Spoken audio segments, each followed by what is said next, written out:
Getting eliminated from the Elite Series sucks. Going on a podcast to talk about that situation probably sucks just as much. And that's why I'm extra thankful that my buddy, our guest this week, Chris Groh, has agreed to talk about just that on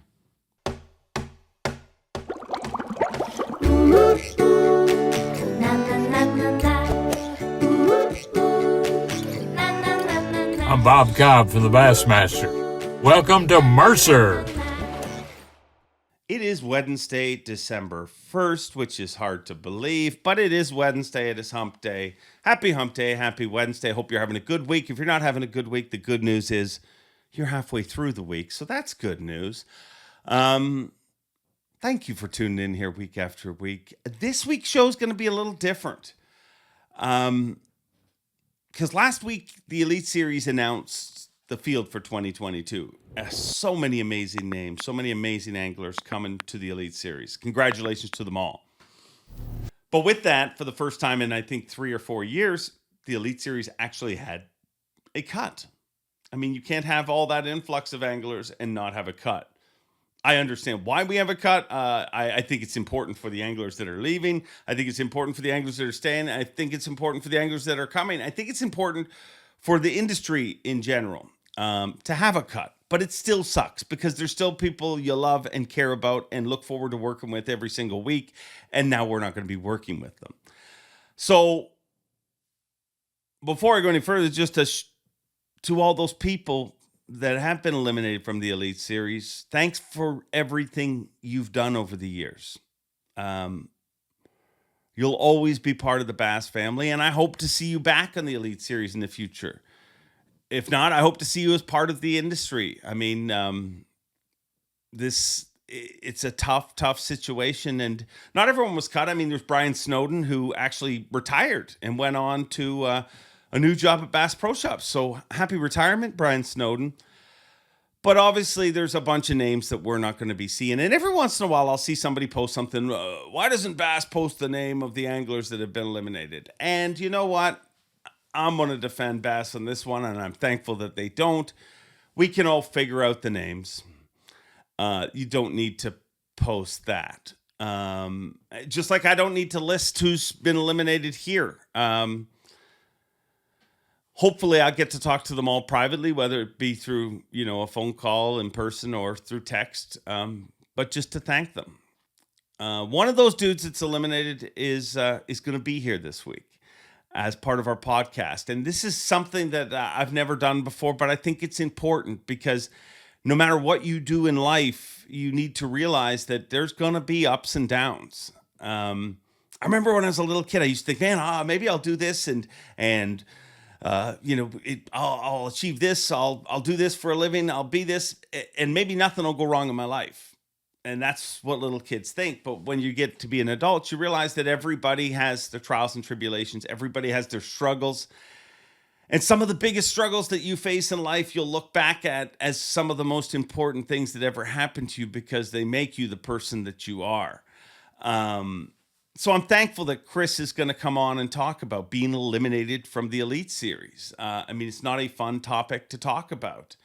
But before we start that conversation, I do want to say, Chris Groh's going to be missed by the staff, by a lot of anglers. But man, did he ever have a freaking moment. Quite routinely, whenever I'm asked questions, one of the questions I get all the time is, what was a highlight for you last year? What was one of the biggest highlights? And I'm going to tell you single-handedly, one of the biggest highlights last year was Chris Groh making Championship Sunday at his final Elite Series event ever. He knew that going into it. He made a social media video kind of thanking everybody, and a really emotional video, saying, I know what I'm facing, but I'm going to go out on my shield. I'm going to go out swinging. And boy, did he ever. And the moment that stands out to me that I don't think I've really ever told anyone about before, including Chris. I told him how special it was and how excited everybody was and how many anglers were excited. But when something really special happens on the Elite Series stage, first of all, that stage is incredibly loud. The bigger the venue, the louder the crowds, the louder it gets. And there's times when stuff's happening that you have trouble hearing. like when I'm trying to communicate with Trip or Lisa on the stage, you'll see us have to lean into each other because we can't hear each other. That's how loud it gets. But every once in a while, when something really special happens, I mean, I remember when Rick Clunn won the first St. John's River event he won in the last few years. I remember this happened that time too. But when something really, really special happens, every once in a while, the noise from behind the stage is actually louder than the noise in front of the stage. It happened with Clunn, and it happened when I called Chris's weight on day 3.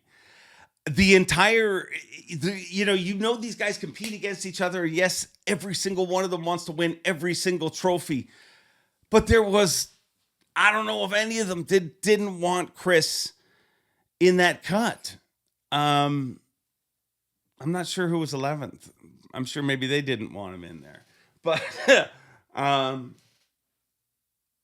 it's amazing to me that he made that final cut. But it's amazing to me when you think about it, behind the stage at any time, there's 50 to 100 people. They're all anglers and media. In front of the stage is thousands of people. Behind the stage was louder. That's how excited people were. And then I quickly saw a lot of those people streaming to the front of the stage, to get a look at what just went down. I mean, and that was one of the coolest weigh-ins ever. Not just the Saturday, but the Sunday. Then, Chris has a tough day Sunday, but he made the cut. Who cares? Mullins weighs in, and then he calls Chris over to hold the fish with him on stage. It's just like, man, it was the perfect way to end. And I just wish everybody got that ending.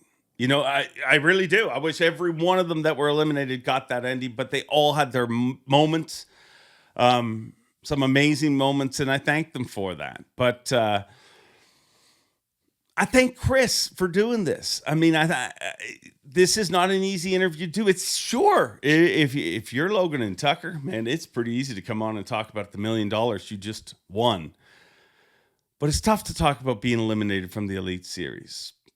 But tough people talk about tough things. And Chris Groh is a very tough person. And I don't think he's done yet. Not even close. And he may not be done in the Elite Series. We may see him down the road. But we don't have to wait any longer because he's never going to be eliminated from this podcast. Let's join him right now. The king of the chain rats, Chris Groh. Chris, oh no, that's a horrible intro, especially with the top. Let's restart this, okay? I can't say Chris Go, screw up your name when you're leaving the Elite Series, can I? I love it. That's so bad. Well, that's our relationship. I guess that we'll start this. I don't care. I don't care. Well, thank you for doing this, dude, because I honestly think that, number one, this is something that happens in everybody's life. And maybe it's not the Elite Series, maybe it's prom. Maybe I don't know what it is, but life is not exactly what you expect it to be. And even when you get to the level that you achieve a dream that you've dreamed of since you were a little kid, it can be taken away, but only temporarily. I'll remind you of that. No, I know. I mean, like I said, it was a tough. It's tough to leave. I mean, guys like you, I'm gonna miss. And then I met so many friends and connections. And I don't mean to sound weird, I met some true friends out of this deal. Yeah. I didn't, you're growing up, your mom's always like, oh yeah, you're gonna have a lot of acquaintances. You're gonna have, truly 5 friends. But I could say I added a few, and you being one of them. It's going to be missed, man. But sometimes things change, and I'm fortunate to have awesome sponsors and to be fishing a little bit more now. So yeah, and to be honest, I had planned on doing that. I'd hoped that you would do this when I came to the reality that this was going to happen. You know what I mean? Or there was a likelihood that was going to happen. Mm-hmm. And the reason that I didn't kind of jump on it right after that event is because I thought the right thing to do was, number one, give you a little time, and number two, let there was a shot that you might not have been eliminated. So, I mean, nobody knew. So, how tough has this process been for you to go through? Just, I mean, take me from number one, finishing with a freaking phenomenal event. I mean, like literally, it's a Disney story the way it finished for you. Yeah, no. Well, as you know, I mean, I'm a total realist, Dave. So I knew, you know what I mean? I knew I was mega on the chopping block. So I absorbed it pretty early, but then there was a little weird thing that went on. We ended up, there's rumors of the field staying, you know, at 100. So there's all of a sudden got this little glimmer of hope. Me and a couple other anglers that are right there on that cut. So we're talking all the time. And then all of a sudden you're getting your friends, your patrons that are in the leads, like, dude, you're back in, man. Oh my God. Yeah, it's on, you know? And then all of a sudden I start getting a fire, and, you know, it's cool to have Karimi in my life. You know, she's like, just keep going with your gut, you know, don't get too excited. So I never really did. And I kept focusing on, you know, I had some opens, you know, I was fishing opens. So I was fishing to get in the classic. So I was kind of just focusing on that. I don't know. I'm a straight up addicted deer hunter. So that took a lot to kind of, you know, help me there. But yeah, there was that little glimmer of hope. And then all of a sudden that was kind of null and void. And then it's just, then I went back to just, you know, basically off my gut. I knew it was going to be bad. I put myself in that position. Like I said, I'm not one of these people who are making excuses. I'm a realist. I knew the situation. So then, I don't know. And then I just kind of did a little hoping and praying. And because I got gas in the tank, Dave. And I kind of want to, I don't know, I knew with that last event, and I ain't gonna lie to you, freaking the messiahs I lived with for the last 2.5 years. I mean, God, I took a lot in, and I want to keep putting out to use, you know? So yeah, I don't know. And then here we are now. Do you think you fished that last event any different? You know, like and being totally honest. Didn't give a shit. Yeah. Didn't give a shit. And I wish I'm going to fish like that for the rest of my life, because I mean, it sucks. There's, you know, I'm so bittersweet that I didn't fish like that in my last 4 years on the elites. And you can see the events where I did, Dave, like where chips are down, I break my motor in pieces and chips are down, and I almost miss the cut by 11 ounces and come back with, you know what I mean? Like I had I didn't give a shit. I was in a different boat. I just went. But and it seems to be always, I don't know, seems the way that Seth did it. I don't know. I got to freaking trick myself to do it like that all the time. I think too damn much, and I win every practice. You should see. I'm amazing. Yeah.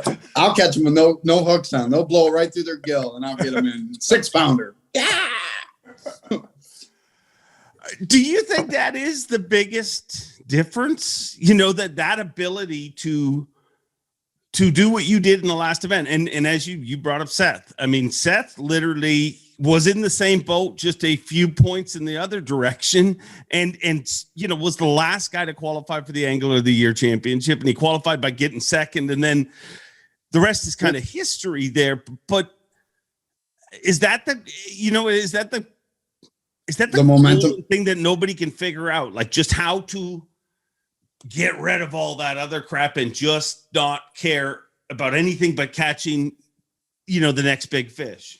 100%. And Dave, I think I wish I could channel that woohoo Seth Fighter energy every event, but let's go back to the realist. I'm going to try my damnedest. Okay. In every event, but I think you have a special people in all sports. You know, you've got, you know what I mean? You had your Michael Jordans, you know, your Seth, you have all these people that, I mean, Michael Jordan go out and play with the flu, 104 fever, dead, you know, crap in his pants, and go out there and put up like world record, you know, record numbers. So I don't know, man. I feel like I want to feed off of that, you know, last event, and just go into this new endeavor with just like, I don't mean to sound weird, but you know, Seth with me in the boat, Gussie. I mean, they've yelled at me, and you know, I mean, like I said, I live with these guys, and I want to put what I've learned. You know what I mean? I want to be the the master 44-year-old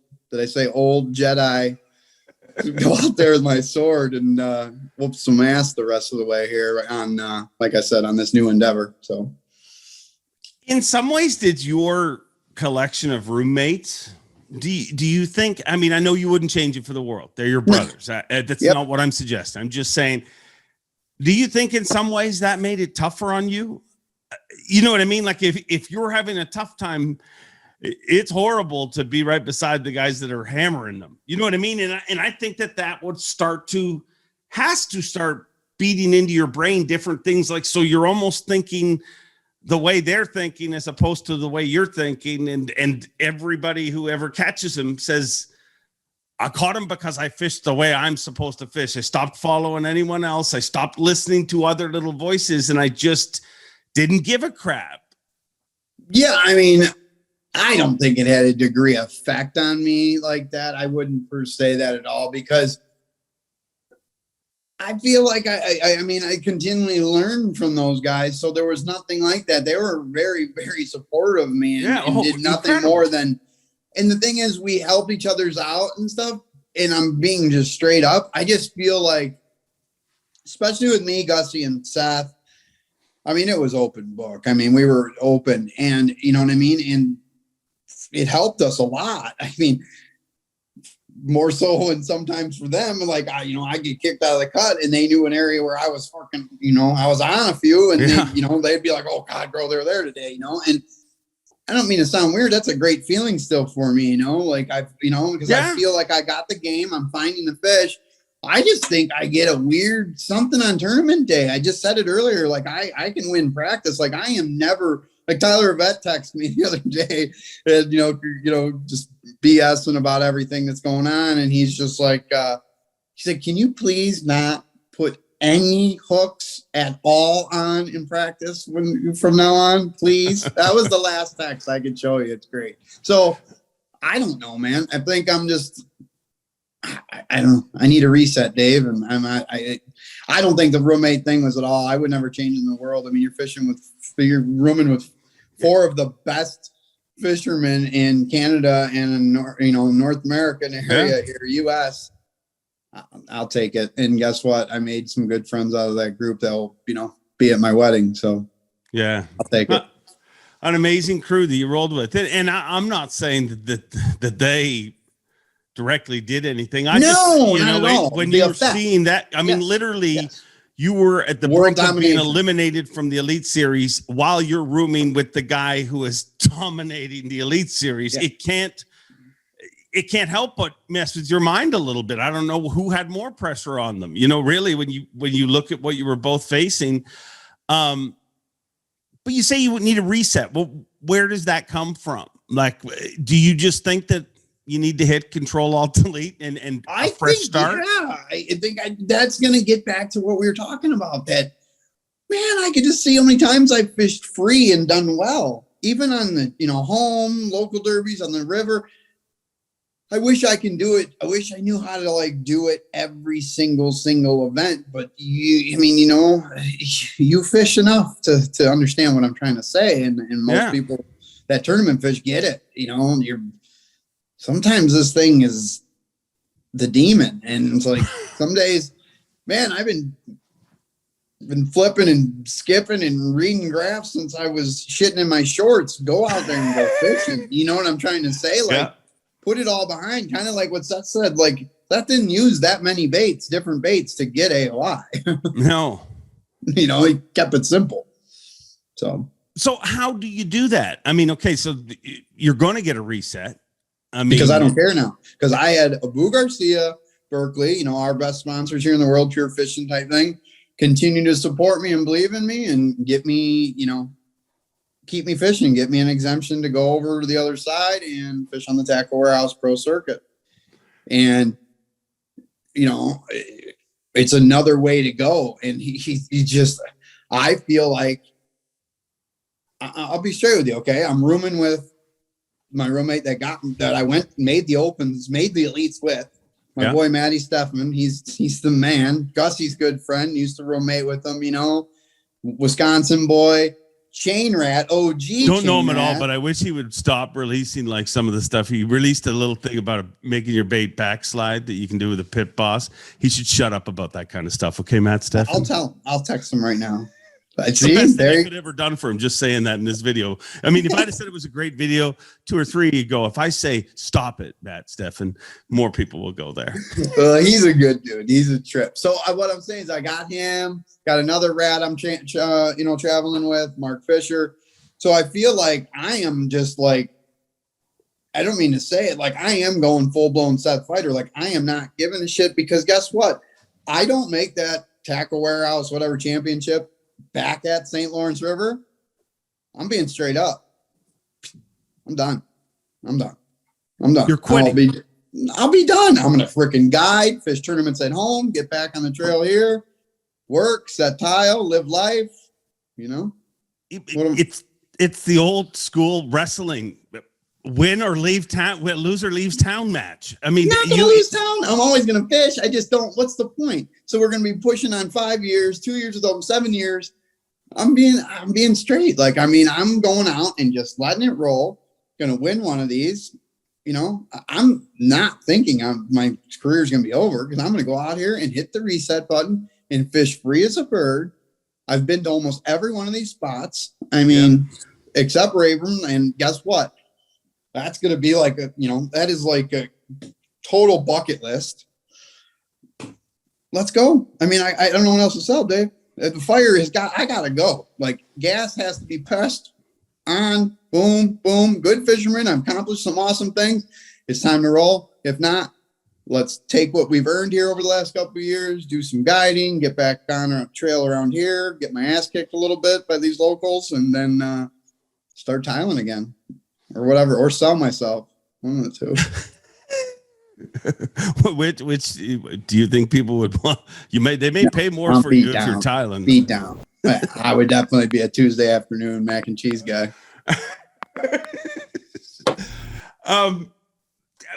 But my initial thought is your friend is, holy shit, he wants a reset, and now he's just throwing his entire competitive career, like saying, if I don't make it, that I'm out. Like there's no, are you not just putting more pressure on yourself again?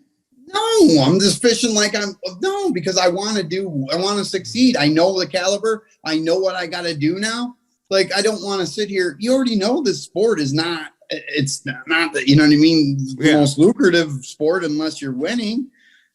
So there is really I'm still going to fish. Life's going to be good, but I need to use fishing to make money. And you know what I'm saying? Like, I believe I can do well taking people out, get my captain's license, do some guiding and all that. I bet I can have a good life making money. But if I'm going to sit here and lowball it on the tour, I just don't feel like it. I feel like, I don't know. Why the hell should I stay? I can stay around here and have a blast and make money. So yeah, I mean, I'm being realistic. It's being a man. It's being realistic. Being upfront with like if I mean, you have to turn off the tap at some point. It's one of two directions, right? And so how come, to play devil's advocate, how come beginning of the season last year that couldn't have happened? Is it a situation where in some ways maybe you wanted the Elite Series too bad? I have no clue on that one, dude. I mean, it makes me cry, you know? Like I just, it sucks that I fished. I didn't fish my caliber. I didn't fish the way that I was good at. And it was just weird. Like last year, it's like, I just felt like I got behind the 8 ball so bad. And I had like, I don't mean to say it, whatever, but like total shit cloud. I mean, I'm not trying to bring this whole thing back, but Florida, I freaking break down the first one. Then the second one, I freaking drill a log. You know, I mean, I'm like, is this happening? I mean, you really, so I don't know. And then I think I was to the point where, sounds weird, and I'm comparing this to what I'm doing with this reset for 2022 type thing. Here we are I go to Champlain, freaking just missed the cut there. That would have been awesome. But then I'm like, it's over, bro. You're done. And I didn't give a shit. And freaking that St. Lawrence happened. So let's just play this I don't give a shit thing. I mean, dude, look who I roommated with towards the end. Talk about not giving a shit. I mean, dude, Rusty Hook, Matt. I mean, dude, if you saw what he whoops our ass with, you've seen it. I mean, man, But how does he do that? Is it all just his 100%. Ability to check out and go fishing? Dude, he just looks out there and knows this cast, I don't care. My hook's bent in. I don't care if I'm missing a barb. It's getting 8, and I'm going to winch his ass on my ugly stick in the boat. 2-piece, that is. 2-piece. Chatterbait rod.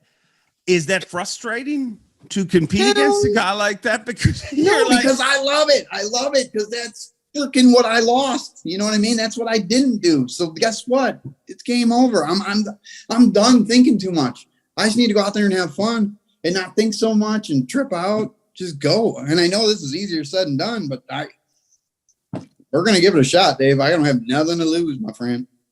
Yeah. And I know it's easier said than done, but it's also saying it is part of what makes it a reality. You know what I mean? Yeah. A lot of anglers think these things and go into seasons, and then it doesn't start like the first event doesn't go their way. And then that snowball starts going. But I think just the act of throwing it out here on a public forum is actually part of the therapy in itself, where you're like, you just said you don't care. So, it's not like after the first one, you're going to feel that as much pressure. It's just, no, I'm going fishing. Dude, and I'm going to go and go and go. And guess what? Try to win one of these. You just roll. I got to just... it irritates me about the last 4. Yeah. You know what I mean? Like, and then it irritates me that when the chips were down, I showed that I can do this, and I just need to learn how to channel this and get rolling and just fish my way more, quit thinking so much, and, just go. So aside from that, what are you bringing into this rebirth of you that's different than, 4 years ago when you started in the Elite Series? How different are you today? I'm super comfortable now. I don't I'm not, you still get the chills and the excitement in the morning and stuff like that, but I'm a lot more in control. I feel like, from when I was in the beginning of this, I still kind of boom Howard a little bit talking, but I was worse. So I just feel like I can flow with I'm fine with the social media side and the talking side and good like that. I'm just used to everything. And I think I need to keep it simple, kind of like what Swindle says, and roll it that way. But just, I don't know what I'm saying. Show up just confident and just remember that I'm going to work today. Let's get 5 and let's roll. You know what I mean? And those little synapses of your gut to roll on it, because it just seems like, you know what I mean? If I learned a lot from, AOI champion is that guy will just, he'll explain to me how his day went, and I'll know exactly, because I know exactly where he's fishing and what he's doing. He's like, oh yeah, I ran down on that way back and I did that, because it popped in your head. I got to do that more. Just, how did I do it when I was a kid running down the bank or in my little John boat? So that's where I'm kind of just putting it that way. Yeah. It makes a lot of sense, but it's the hardest thing. Like, literally, I've watched anglers fall in and out of this mindset. You know what I mean? Like, where everything just goes right in one way, but like, literally, it is the hardest part of fishing to figure out. It's the one piece of fishing that, if you ask me, nobody's figured out. You know what I mean? Because even when Kevin went for his run, as long as it was for 20 plus years, when the ship kind of got a little rocky, it took him a while to figure out how to get back there. No, it wasn't like he was like, oh, okay, I just got to do this and it'll go back there. It's the mental side of things is really this. Every angler that I've asked that question to, I think that's the biggest difference you learn on the Elite Series. There's a lot of people trying to make the Elite Series that are practicing casting and are trying to learn, and that's all important. But really, If you don't have it up here, you can have everything right. You can find the right fish. You can have the right equipment, have the right bait. And if you don't have it up here, you're going to have the wrong result. I mean, it just seems. I'm right with you. I'm right with you. And what I'm about to say is I feel like I made the elites a year too early. That was my next question. When I did my process and, you know, when we went gun ho, when my dad died and stuff like that, like, I feel like, because dude, I slipped in there in the Northerns, you know what I'm saying? Like, and it caught me by surprise a little. And I mean, we can't talk about the past, but I'm just saying in my mind, I feel like I was definitely behind the 8, but I don't know. It's weird. But I look at that rookie year and see some of the comebacks and decisions I made in some of those days, you know, and then I go, it's a double-edged sword to look at it like that. But I wish I'd have did 3 years in the opens. I'll be straight with you. Yeah. And I think that's one thing that I get the pressure to get to the elites because you qualify and it's so hard to qualify. It's hard to say I need another year, put me back in the oven. It's really hard because you may not qualify. No, you may not. You may not. It's a fickle sport that way. It's so weird how, I mean, if you look at Seth, we've talked about him several times, but if you look at Seth Feider was so close to being in your exact same position and it's literally one bite. Like, let's not even focus on when he got second in lacrosse. Let's focus on when he got 72nd in wherever earlier that year. It's literally one wrong fish or one wrong bite. It's how do you keep saying within a sport with such a low rate of success? How do you keep saying? Well, I put that you don't, because that was that right there. You just Mercer. Don't. You don't, but right there, and this is where technology bites us in the ass, whatnot, running GoPros and stuff. But we literally counted, you know, that 2019 season or whatever. No, that would have been because this is the 2020 season, the COVID kind of season. I lost in all them events. I lost 17 bass, whether it was a 12 1/4 incher to a 6.5 pounder. I don't care what it was, to miss cuts, miss checks, did the math, because you don't know if you make the cut, what's going to happen. So you can't predict that. But I left 50 grand on the table and most definitely a classic berth and lost fish that year. And I have them all documented proof, bucket of puke when I put the reel together, and good times. You know what I mean? So yes, I know how fickle this sport is. It's insane. And it's insane when you look at the little things. Like, I've been fishing a spook my whole life, and I've never had a split ring come open and a fish come off. Yeah. But damn well I got it on tape, you know? Like, what is going on? It's like, whatever. You know what I mean? But that's it. It's over. Elites are done. I'm going to miss it all. It sucks big time, especially you, stud worm. Well, I appreciate you missing me, but I for whatever weird reason, I just feel like you'll be back at some point. I love it. And I don't know what you think.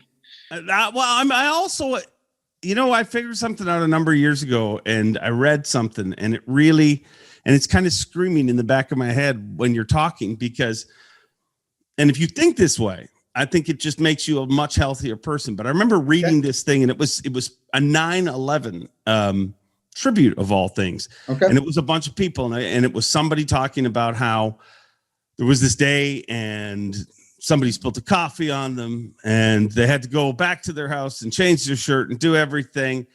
And they showed up an hour late for a meeting. Then another person who was on their way to the train, but they forgot their pass to the train, so they had to run back to their car to get the pass. They missed the train. They missed a meeting. And it was a bunch of these things. You can see where this is going. Yep. And it always ended with, you are where you're meant to be. And it's a technique that I use. I mean, I've used it when I'm stuck in freaking airports for what seems like days and things like that. But really, I mean, I do believe in that. I think we all are where we are meant to be at that time. And often we don't get the opportunity to figure out why. You know what I mean? I mean, I applied for, here's a stupid story that I've never told. Do you realize that I applied to be the Bassmaster MC before I ever got the job. But when they hired Keith Allen, actually, funny enough, I did not get the job the first time I applied. And it was because they were hiring multiple people to do the same job.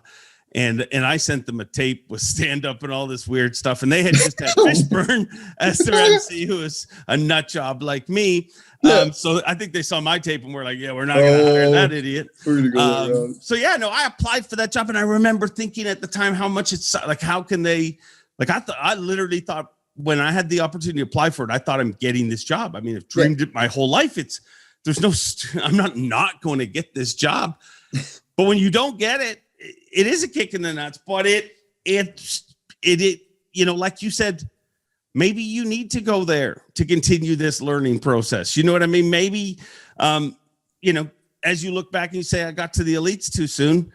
Maybe this is just, you know, an opportunity for you to reset things. I couldn't agree with you 100%. And I'm kind of rolling with that. And I've been trying to, like, not just reset my fishing, you know, reset my life a little bit, you know, like, I don't know. I got to freaking, sometimes I'm just a little high strung. I got to calm down a bit. You think? I do. You think? Oh gosh, I wear them on my sleeve. Your hair's long because you don't sit still long enough to get it ever cut. I just figured that was your whole thing. Well, no, I've been sitting still a lot. I've been sitting in a tree, just hounding for one of these big boys, but they're ripping my mind to shreds. The deer are. So, but you know, I have a haircut on Saturday. The woman says I got to get a little put together for the holidays. How was Thanksgiving at your house? I could imagine Thanksgiving with the girls is spectacular. Well, it's interesting because we kind of my family sort of gets split because my sister has to pay the obligation to her husband and go down south to his parents. So it's just basically my rowdy Mexican crew, you know, my woman and her kids and her mom, and then my mom. And then this year was different because my mom sold her place where my childhood place. So it was kind of different. So we had to go to my mom's new place, but we had a gas as always. Not many people know about what happened here, but we'll let it out. I had an interesting one. Oh boy. Everyone saw on my IG, I usually love deep frying a turkey. So, you know, I've been getting into that every year. And this year we did one kind of a green chile one. It was spicy, really awesome. You lift the skin, you put poblano peppers behind it, inject it with green salsa, just fire. Wow. Good. Life is good. Until Chris goes to carve it. So I have no clue why this happened. You know, we're having a couple drinks. Thank God my woman was there. You know, she's a little brick shit house. Dave, you know where this is going. I cut in, you know, they're carving it. And there's like a badass piece, you know, skin. I'm ready to try my creation, eat it. Dude, I start choking. No. Bro, it's going. I'm seeing it over with. Like, not just the elites. Like, I'm seeing it over. No, dude, my lip. Because it gets past the point. There's the first scare where you're like, dude, I'm like in front of the sink. I'm just hitting my woman. Dude, she comes back. First one. Come up. And then she hit me again and I puked again. And then I was fine. But dude, I felt it, man. She's like, my lips were turning blue. Oh my gosh. Like, ooh. Yeah. Chew carefully. Yeah. Then it got even more nuttier. Well, you have no clue. Dude, we ended up having a great dinner after that. Life was good. Ended up having a few drinks. My woman's been working like chaotic, like to the point where I don't understand, like 12, 13 hours. It's just bullshit, whatever, on a holiday. So we have a couple. She has a couple too many or whatever.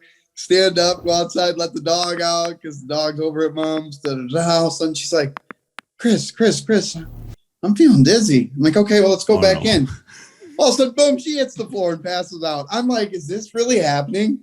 So I just go to my mother. I'm like, I'm sorry. I got to get the rowdy crew out of here. So, but it was weird. But it was a good, I'm not saying it was bad, but like. The night's got to end somehow, right? Dude, I could not believe it because I choked way back when once and my roommate saved me or whatever. But that was, it happened. But dude, I saw it, Dave. I'm like, I saw the dragon. It was over. for a second. But. My wife almost died just like that. And for real? Oh, no joke. And still is traumatized with it. We'll be so pissed that I'm telling this story right now, but that's what kind of makes it fun for me. What do you do if you're alone? She was not alone. She was what you do actually, because she was in the most busiest place in the world, but nobody knew like she was choking. Nobody knew. So this is what she does. She now works with our company, right? But years before that, she used to work at right downtown Toronto in the financial district, okay. and she worked for Merrill Lynch, and she ran kind of a call center. So she's trying to get her staff, motivated. Yeah. You know what I mean? Where it was St. Patrick's Day, and in this big office tower in Toronto, they somehow came up with they're going to have a green mashed potato, which no Irish person has ever eaten, for the record, but it is a thing on St. Patrick's Day. I guess they're going to make these mashed potatoes, going to dye them green, and you got to eat them. It's an eating contest, right? So, I mean, she's a go-getter, right? And no utensils or anything. I mean, you put your hands behind your head and you just you show me how the piggies eat, a Christmas story. Yeah, Christmas story. You start eating it, right? Well, so she's like going to town, and literally she hates crowds, hates being the center of attention. That's why we get along, I guess. And but she's doing this just to motivate her staff. So her staff's all down there, and she's up there and she's eating, and all of a sudden the mashed potatoes get stuck in her throat, and she's exact same feeling you're going through. But she's looking around and she's like, nobody knows I'm choking. Yeah. Like they think I'm joking. Like I guess however she's doing it. And she said she'd wave her hands and her staff would cheer louder, and she's like, I'm going to die in a green mashed potato eating contest. So finally she ends up falling on the table. Like she jams herself in the table, pressure, and licked herself the mashed potatoes up, and I don't think it was a great staff building day, to be honest, because she was pretty traumatized when she got home. But that's horrible.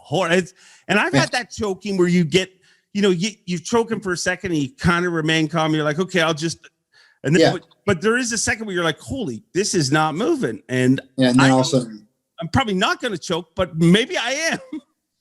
But what do you do when you're by yourself? I guess throw yourself on a table. Okay. Well, I'm telling you right now, I tripped out for a sec. It was, I don't know. Well, whatever. Yeah. Chaos. But no, whatever. It turned out some good drinks, some good apple crisp. No one died. Creamy came back to life in 30 seconds. We were good. I'm glad everybody's okay. I can't wait till Christmas. What? I can't wait till Christmas. You should get every member of your family a How to Do the Heimlich DVD. Good point. We had a friend of ours at our house on the weekend, and she's a realtor, and she was telling me something, and I can't stop looking at him because I got to throw it out there. If you put a star on the outside of your house, she said that means you're maybe a swinger. And I see you have stars behind you on the wall. Is there something you need to open up about? Is there more we need to know about you? Christmas. It's the woman. Oh, sorry. Wow. Yeah. A lot of stars. And then, we're Christmas. We are going full on. You should have saw me this morning before this call. I got full nativity set out in the yard. Lights everywhere. Oh, I went totally Griswold, man. That's good. Always go full Griswold. I got the 8-foot freaking Santa, and I blew it up. 2 hours later, it's got a hole in it. I'm like, this is bullshit. Yeah. So to be clear, you are not a swinger.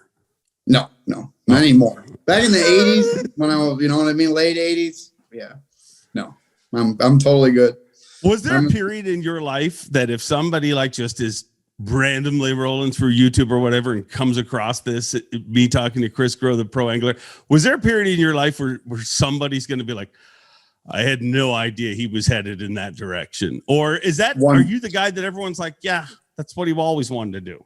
Oh no, I'm definitely the kid that they knew I always wanted to do, but I had a good 3 to 5 year downtown Chicago club life. Really? Yeah, would I have liked that, experience? Chris? What? Would I have liked that, Chris? Oh, dude, you'd have been right next to me, just raging. Yeah, literally, you would have been like, "Who's driving? We're not driving. You driving? Where are we going?" Yeah, you'd have been right with me. So Trust me, downtown Chicago, dude. We had a VIP deal. We had a good thing going. The crew I was with. Really? Let me tell me how good it was. Well, they have this thing. This is all these old school Chicago people are going to get this. So back to the early 2000s or whatever. So Crowbar was a big club that was in Chicago. Had one briefly in New York and then out in Miami. I believe Miami's still going. So they would have this thing. I hung out with some friends that had unique jobs. Very, very unique see that. jobs. Okay. So they wore a lot of chains. So these boys were on fire. So we had this unique, gold card. It was this keychain.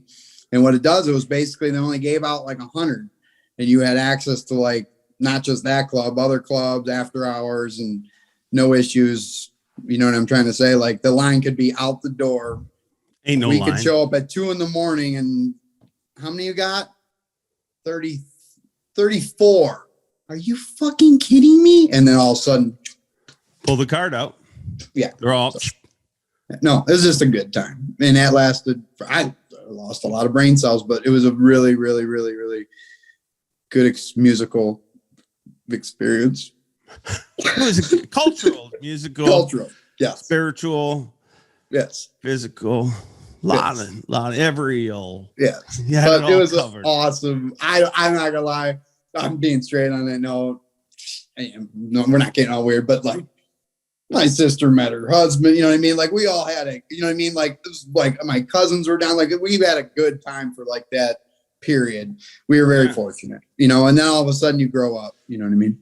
So, well, you've had a good time in the Elite Series, and I hate that you're not going to be part of it this year, but I know you're going to be. I'm looking forward to. I mean, literally, I know I'm not the only one. I mean, you may not get an opportunity to hear all these conversations, but the amount of pros and people that I've just had casual conversations with in the last number of weeks, and the amount of them that brought up just the fact that, man, I hate that Groh's not going to be there. I mean, dude, that's awesome. You made your mark, dude, in a big way. Like you quickly became one of the most popular guys that everybody, just enjoyed having around. Dude, how different was the Elite Series than what you thought? Like now looking back at your 4-year run versus the night before showing up for your first Elite, how different, or was it different at all?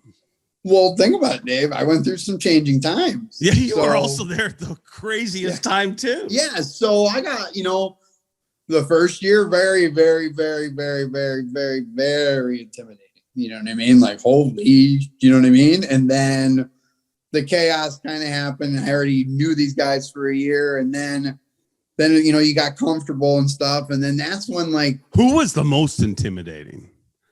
In the beginning, most intimidating. In the beginning, and it's weird, and I don't mean to put this out publicly because he's still intimidating. I just think he don't like me. It's Christy. Yeah. He's always been intimidating. Nah, he don't like me. No.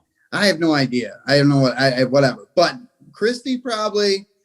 But I mean, I'm over that. I just figured him out to be what he is. So, but I would say, Van Dam until he knew I was like into deer hunting. Then dude, we just talked all the time about hunting. So it was like, okay. I mean, dude, I remember at Ohio, he cracked me up. We had that delay, and he's gonna kill me for this. We're bullshitting, deer hunting, deer this, deer that, deer.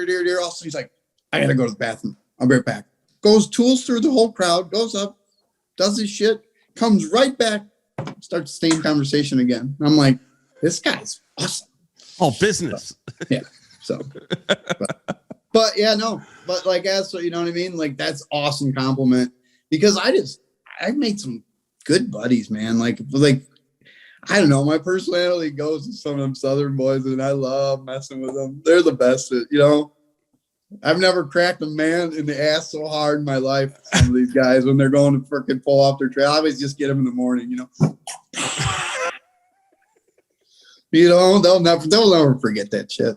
So, well, I'm excited to see what happens for you, dude. And I do, like, I really appreciate you doing this, because I think that when we were texting about it, I was like, it'll only work if you're totally real and honest. And I think you've totally have been, but this is freaking life. It sucks. Like you think that you're going to work and nothing's going to happen, you know, like that's what you think when you're a little kid, but that doesn't happen for anyone. There's going to be ups and downs.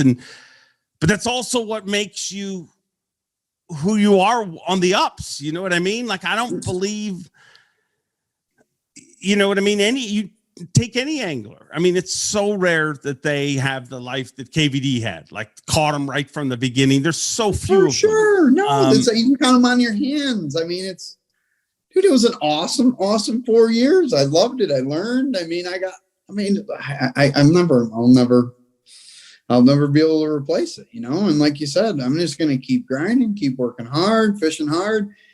And I'm not trying to like put so much on my plate, you know, like I was saying before. I just want to I know what I got to do, man, you know, like, and guess what? I've made the elites. I made that accomplishment. Let's do this endeavor. Let's do it right and continue to work. And the best thing is like what you said about my friends and my peers and all that, but also my sponsors. I haven't really, I mean, I knock on wood, I don't feel like I'm losing any, and they're all behind me. And that's, like you said, what did you learn from the beginning? Like I learned how to keep my sponsors happy, make friends in the industry, and just, you know, wholeheartedly try to do my best to sell product and be honest. And they stuck by my side. I don't know what else I'll do. And family, you know, and they're trust me, this probably wasn't easy on Kareem. He's probably looking at me like, this is insane. This guy is literally need a box of tampons once in a while, but it is what it is. You know, I get the feeling that when you live in Chicago, you talk to your partner a little different than some people in other parts of this world talk to their partner, but it's all still love. We just express it in different ways. Oh, she said, you understand? She's my Latina princess. You know, 100% of that is, I enjoy the being bossed around, I guess. No, she's great though. You know what I mean? But I don't know, man, this is an awesome opportunity. And then you saw what I did now too, right? The little dumb thing that I'm trying to do. Your YouTube? I'm trying to be, that's, I can't believe it. And that's already been a mess. You got to tell people to smash the subscribe button. I'll put it all in the comments and links and everything. Let's show them the power of this podcast and get them a bunch of subscribers. Okay. Tell them to smash the subscribe button or something. I think that's what you smash the subscribe button. That's the thing. See, I learn these things. Nah, don't do that. Don't do that. I just, whatever. But I'm going to work hard at it. I'm going to try to put me on there and do a lot of just whatever. Whether I'm deep frying a turkey, carving pumpkins, giving you tips and tricks, rigging a boat, I'm just going to kind of roll with it and go and see what happens because it's part of this new world. But all I got to say is it was an interesting startup. That's all I got to say. But we're rolling now. You're rolling now. Okay, so everyone go subscribe because it's going to be great content, right? Yeah, I mean, I'm going to try to put a show together that never ever went to air. Because why did your show? I did some research before we talked. As weird as it sounds, I've used none of the research. We're just having a conversation. That's how good I am at this job. But I did some research on you, and I actually was reading like the article. Somebody wrote an article on you and Fighter coming out with a reality show or something in 19. And I was like, wow, that would have been a great one. But why did that not go to air? Well, part of it was, I mean, you and Zona definitely looked at us like, dudes, you cannot put that out there. And, the filthiest. Filthy. And if anyone could read lips, I mean, like I said, we definitely wouldn't have sponsors anymore. We would not be doing well. It was in two directions. Like if you could get a lot of people to watch it really quick, I think you keep your sponsors. But if it airs once and you don't have 1 million viewers, they're probably going to fire you. Well, it did air a few times, and then you told us, "Oh man, you got to get rid of this. This is not right." Well, I think that a lot of times people, if they're not there, you know what I mean? If I took just one little snippet of even this interview, you could make it seem a certain way. So if you take all these things, it's a lot of you guys need context around a lot of the words that fly out of your mouth. But the problem what was going on is it just sounded, there was nothing but beep, beep, beep, beep. I know. I mean, it sucked. But whatever. But those are things that I'm never going to forget. No. It was awesome. Dude, you guys had an amazing time, on the water and off the water. Your whole crew, I mean, an incredible crew, and I mean that's why I hung out with you guys so much, because you guys are a lot of fun to hang out with. Yeah. So I loved our dinners. Yeah, Friday night dinners were a lot of fun. We'll have to FaceTime you or Zoom you or whatever in a few of those Friday night dinners this year. That's fine. And I already told you too, when you're, you know what I mean, amongst your travels, you always got a spot here, though. You know that. And now you're at that other league. I'm never talking to you. Soon, like now we can. We're in the free zone. We're in the gray zone right now. Weigh one fish. I'm like, okay. So no, I'm good. Like in the I'm jazz good. singer. I ripped my shirt, my sleeve. Whatever. Then you're not getting a home cooked Mexican meal. I'm not going to show you where the keys are. Then. You had me at home cooked Mexican meal. I'm all in. All right. We're friends again. Okay. Yeah, we're back together. That's fast, dude. You are awesome, and it's really easy to be awesome when things are great. But when you hit a bit of a speed bump, it's tough to be what you're being. And I think it says a lot about you. So as long as you can avoid choking on food, I think you still have a very bright future ahead of you. Thank you. I'm going to avoid choking in these events too, because I did a lot of that. So maybe get rid of that too. Yeah. So. Yeah. No more choking in general at all. In general. Right? I don't like that. Go smash the subscribe button. All the information is below me in the comments and stuff right now. Blow him up. Chain rats. Wow. That was a very open and a very honest Chris Groh. I thank him for doing that. What he's going through right now sucks. What all the anglers that have been eliminated from the Elite Series are going through sucks. And I feel for you. But I can't say everything we've said in this podcast without saying this. I have watched, we may not have caught anglers for the last 3 years, but previous to that, every year we had cuts. And I watched groups of anglers get eliminated year after year. But in every single one of those groups, it almost seems like there's one or two anglers in every one of those groups that gets eliminated that works their way back to the Elite Series. And generally, when they get back, they say, getting eliminated sucked. But I needed to go back to step forward. It was all part of the process. And I sure hope that's the case for a lot of our anglers that have been eliminated this year. And this has been a weird, awkward show to do just because you're dealing with a tough subject. But I hope you guys appreciated it. And that's all I got for you. Take it away, Bob Cobb. Thanks for watching. Please like, comment, and subscribe, because Bob Cobb of the Bassmaster told you to. You hear?